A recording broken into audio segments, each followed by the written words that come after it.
Today, I initiated a call with the President of the Russian Federation. The result?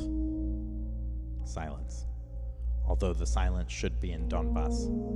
That is why I come today with an appeal to all citizens of Russia. Not as president. I am appealing to the people of Russia as a citizen of Ukraine. We share more than 2,000 kilometers of border. Around it, today, is your army, almost 200,000 soldiers, thousands of military units. Your leadership has approved their movement towards us, towards the territory of another country.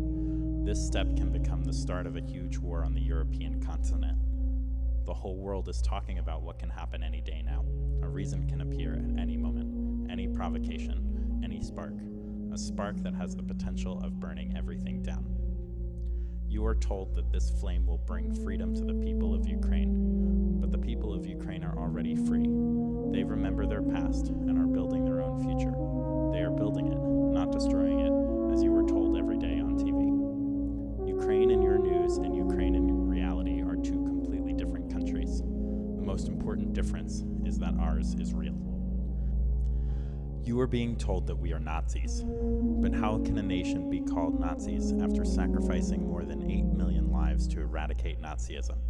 How can I be a Nazi when my grandfather survived the whole war as part of the Soviet infantry and died a colonel in an independent Ukraine? You are told that we hate Russian culture, but how can a culture be hated? Any culture. Neighbors are always enriching each other culturally, yet that does not make them one entity and does not separate people into us and them. We are different, but that is not a reason to be enemies. We want to build our own history peacefully, calmly, and truthfully. You are told that I am ordering to attack Donbass, to shoot, to bomb without question. Although there are questions. To shoot who? To bomb what? Donetsk? Where I've been dozens of times, I have seen their faces and eyes. Artuma, where I've walked with friends before. Donbass Arena, where I have rooted with the locals for our boys during the Euros. Sherbakova Park, where we drank together after our team lost. Lugansk, the home of my best friend's mom, the place where his father is buried. Note that I am now speaking in Russian, yet no one in Russia understands what these names, streets, and events mean. This is all foreign to you, unknown. This is our land. This is our history. What are you going to fight for? And against who? Many of you have visited Ukraine before. Many of you have relatives in Ukraine. Some of you studied in our universities, befriended Ukrainians. You know our character, you know our people, you know our principles. You know what we cherish the most. Look inside you. Listen to the voice of reason, of common sense. Hear our voices. The people of Ukraine want peace. Ukrainian authorities want peace. We want it, and we make it. We do everything in our power. We are not alone. It's true, Ukraine is supported by many countries. Why? Because we are not talking about peace at any cost. We are talking about peace and about principles, justice, about everyone's right to define their own future, of safety and everyone's right to live without threat.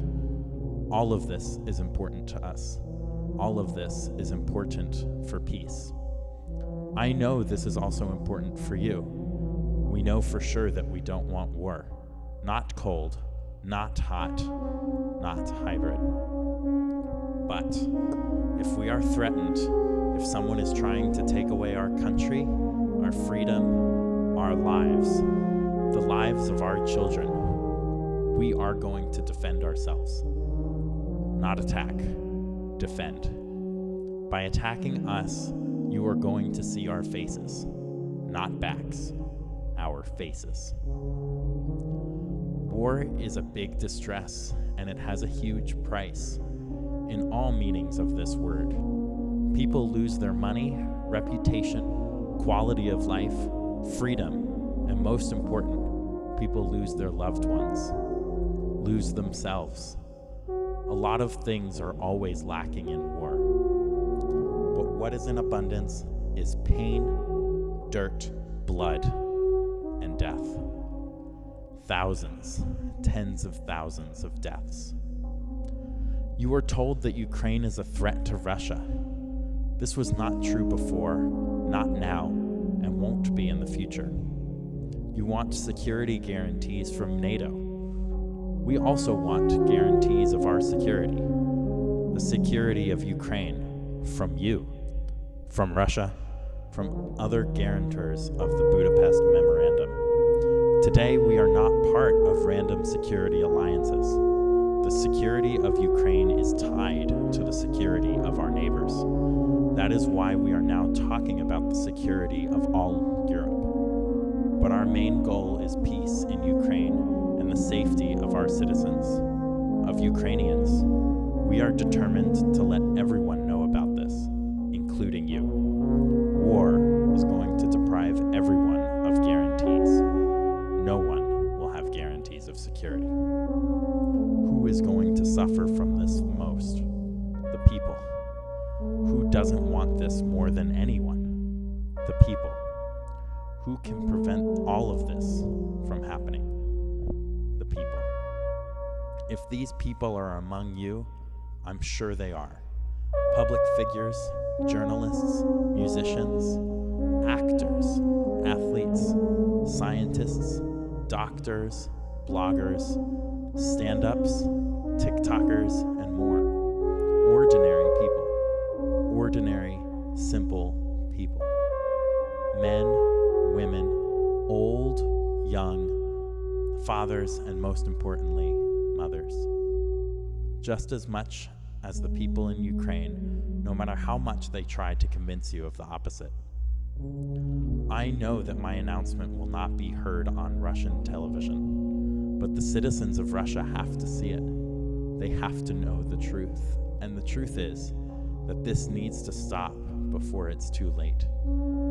And if the authorities of Russia don't want to talk to us for the sake of peace, maybe they'll talk to you. Do the people of Russia want war?